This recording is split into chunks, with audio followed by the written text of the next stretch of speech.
जय श्री राम। अभी तक आप रामांजलि के रामलला का पार्ट 1 देख चुके हैं। अब आपका स्वागत इसी कथानक के पार्ट 2 में करते हुए हमें हर्ष का अनुभव हो रहा है। तो आइए, Awadhesh Singh official YouTube channel में आपका पुनः स्वागत है।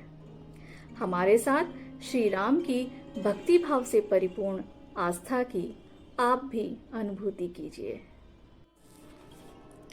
रामांजलि महाकाव्य। इसमें 500 पृष्ठ, 18 सर्ग और कुल 2301 छंद हैं, जिसके रचयिता हैं डॉक्टर अनिल गहलोत जी। मथुरा निवासी डॉक्टर अनिल गहलोत ने किशोरी रमन स्नातकोत्तर महाविद्यालय के हिंदी विभाग के आचार्य पद से सेवानिवृत्त हैं। महाकवि डॉक्टर अनिल गहलोत जी के द्वारा महाजननायक श्री राम को एक पुरुषोत्तम पुरुष के रूप में चित्रित करने वाला महाकाव्य रामांजलि 38 वर्षों में सृजित हुआ। नवभाव बोध वाला यह एक विशिष्ट अलौकिक महाकाव्य है। जय सिया राम। रामांजलि के रामलला अंक 2 में आपका पुनः स्वागत है। मैं अवधेश सिंह आपको आज के कथानक से जोड़ रहा हूँ। मित्रों, यह कोई काल्पनिक बात नहीं है, एक सुखद वास्तविकता है जिसे हम सभी ने अपने जीवन में अवश्य ही भोगा होगा। इस सुख का रसपान अवश्य ही किया होगा। शिष्य द्वारा नन्हे नन्हे हाथ पांव से खुद को स्पर्श हो या उसके कोमल पुष्प सरीखे शरीर को गोद में लेने का सुख अनुभव हो या उसकी महीन मधुर तोतली बोली से उसका कुछ कहना हमें सुनाई पड़े, या वह शिशु अपने बड़े और चंचल नेत्रों से इधर उधर निहारे, या नटखटपन के तमाम क्रम में हमें उलझाए। यह सब हर परिवार को मिलने वाला मानवता का ईश्वरीय अलौकिक उपहार है। इस सुख को शब्दों में व्यक्त नहीं किया जा सकता है। वर्तमान में यही सुख राजा दशरथ के महल के पोर पोर में समाया हुआ जान पड़ता है। कदाचित इसी सुख का अनुभव आज भी अयोध्या धाम जाने वाले सभी जनों को रामलला के दर्शन मात्र से मिल रहा है। आइए, अनुभूत की इन्हीं वीथिकाओं में हम आज आपको लेकर चल रहे हैं। आपका हमारे साथ स्वागत है। कृपया इस अनुभूति को आप हमारे साथ महसूस करें। धन्यवाद। बालक राम का दर्शन अवध का हर परिवार अपने पुत्र के रूप में करना चाहता है, लेकिन ये संभव कहाँ है। इसीलिए रामलला के दर्शन को ही अपने जीवन की अभीष्ट उपलब्धि के रूप में उसकी कामना जनमानस में जगना स्वाभाविक हो जाती है। कदाचित रामलला के दर्शन का औचित्य यहीं पर प्रकट होता है। इसी अवधारणा के अनुरूप ही आज अयोध्या स्थित राम जन्मभूमि के रामलला विश्व के सबसे प्रिय बालक हैं और प्रातः स्मरणीय भी हैं। रामांजलि महाकाव्य, जिसके रचयिता डॉक्टर अनिल गहलोत हैं, इसके सर्ग 2 निरूपण में पृष्ठ 38 से 43 के बीच वर्णित छंद को सुमधुर स्वर से निखारा है वरिष्ठ कवित्री कृष्णा राजपूत जी ने, तथा छंदों का शब्दांकन किया है कवि श्रेष्ठ डॉक्टर राम प्रकाश पथिक जी ने। आज के संक्षिप्त कथानक के अनुसार राम जन्म के शुभ समाचार को सुनकर प्रजा समूह राजा दशरथ के राजमहल की ओर मंगल संदेशों के उल्लास के साथ गुंजान करता उमड़ पड़ता है। एक तरफ राजा सभी आगंतुकों को उपहार, अन्न धन, श्रीफल, मिष्ठान, वस्त्रादि आदि से उपकृत करते हुए अति प्रसन्न हैं। वहीं दूसरी तरफ प्रजा राजा से उपकृत होकर हर प्रकार से सुख का अनुभव करती हुई है। राजा के यश और कीर्ति के प्रकाश के आगे सभी प्रकार का अंधेरा विलुप्त होता हुआ जान पड़ता है।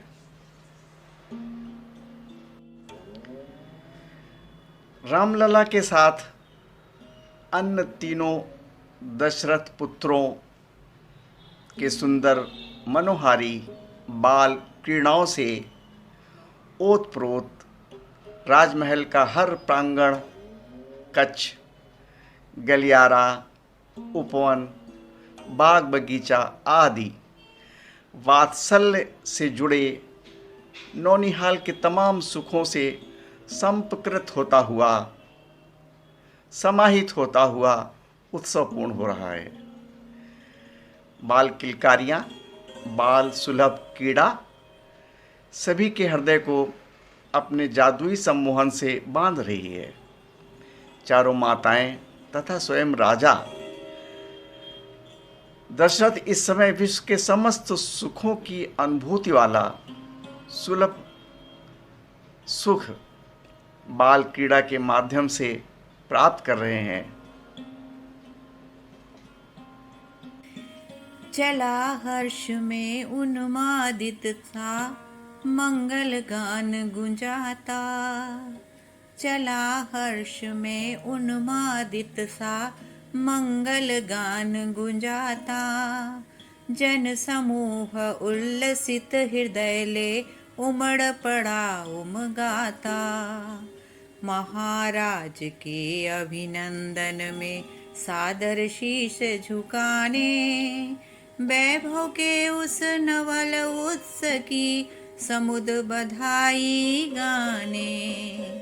स्वागत में नृप आह्लादित थे, मंद मंद मुस्काते। सुख सौरभ भर रस पराग के, पुलक सुमन सरसाते। श्रीफल मधु मिष्ठान अन्न थे, दोनों हाथ लुटाते। श्रीफल मधु मिष्ठान अन्न थे, दोनों हाथ लुटाते। होते थे कृतकृत्य सभी को, उपकृत कर सरसाते। राजकीय औदार्य सिंधु में, राजकीय औदार्य सिंधु में तिरते थे पुरवासी। फैल रही थी यश की किरणें, तम बन गया प्रवासी। तम बन गया प्रवासी। क्रीड़ा करते बालक कुमार, होते नृप मन में मगन मुग्ध। रनिवासों में खिल उठे शुभ्र, सुख सुमन सुबासित सुरभिलुब्ध। किलकारी भर संगीत गेय, स्पष्ट शब्द के मधुर गान। विज्ञेय बुद्धि के दंभ मौन, पा सकते अर्थ न अर्थवान। मातृत्व अंक भर मोद मुग्ध, स्नेहिल सगर्व छक सुरभि भार। ऋतुपति के मानो गर्व पुष्प, चारों सुत करते वय विहार। चारों सुत करते वय विहार। संचित नीरव नैराश्य अंध, मिट चला घिरा था जो नितांत। सुख सिंचित कोलाहल अभीष्ट, मुखरित महलों में था सुखान। लालित्य भरे चंचल अधीर, शिशुओं के क्रीड़ा मग्न कृत्य। तोतली बोलियां सुन विभोर, करते थे मन के मधुप नृत्य। करते थे मन के मधुप नृत्य।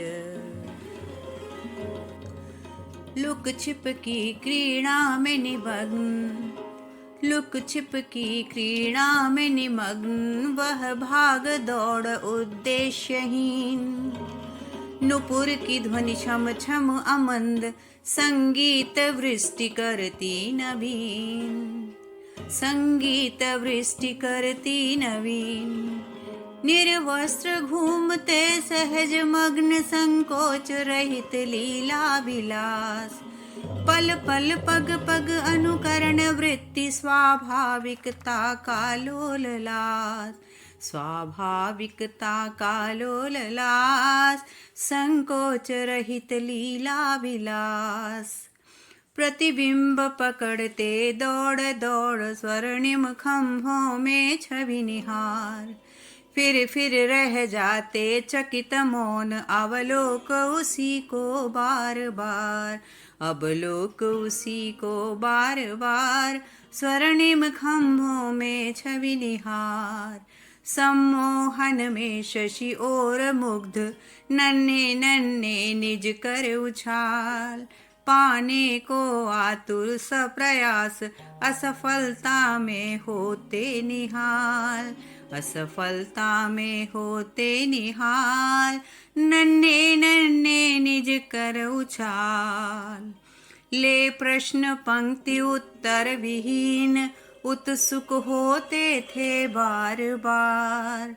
जननी बहलाती झूठ मूठ, करके कुछ बातें निराधार। करके कुछ बातें निराधार। अस्वाभाविक हटकर अधीर, अनुनय करते अधिकार पूर्ण।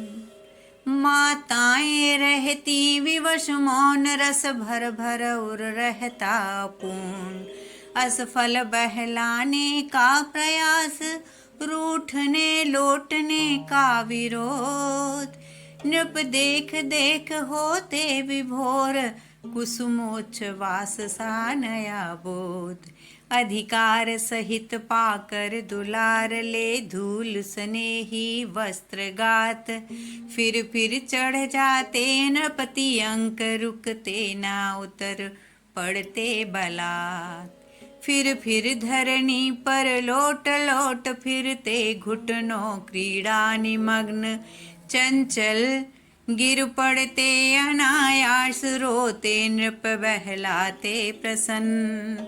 देखते नित्य जो भी नवीन, अनुकरणशील करते प्रयत्न।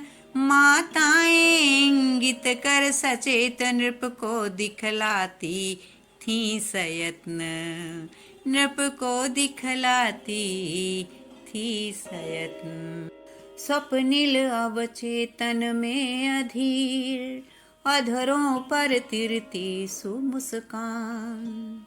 अधरों पर तिरती सुमुस्कान, उद्विग्न कभी करते प्रलाप। उद्विग्न कभी करते प्रलाप, कर दिनचर्या का स्वप्न भान। घन गर्जन होता तड़ित पात, सुन देख मौन संकुचित भीत। तब माताएं मुख चूम चूम दुलराती, सहलाती अभीत। गल बाहें डाले सुप्रसन्न, सहलाद झूलते थे निशंग। अलगाती जननी सप्रयास, मुस्काती भरती सुखद अंग।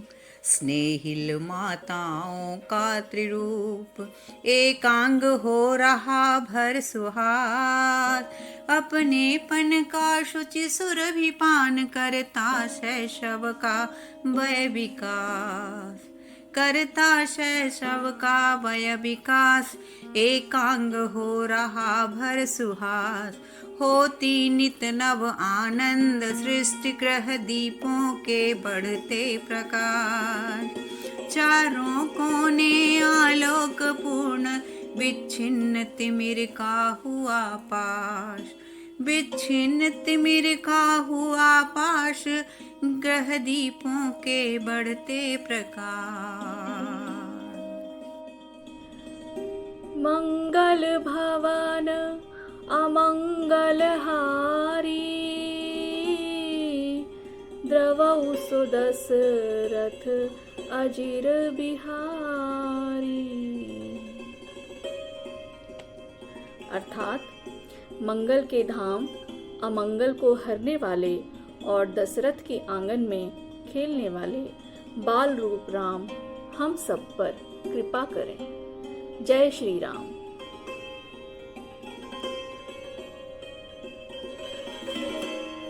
अब समय आ गया है मित्रों कि हम अपने दर्शकों से विदा लें। आशा है कि आपको यह वीडियो पसंद आया होगा। यदि ये वीडियो पसंद आया हो तो वीडियो को लाइक करना ना भूलें। चैनल को सब्सक्राइब करें, बेल नोटिफिकेशन पे ऑल को सिलेक्ट करें और कमेंट में जय सिया राम लिखें। मिलते हैं अगले एपिसोड के साथ। धन्यवाद।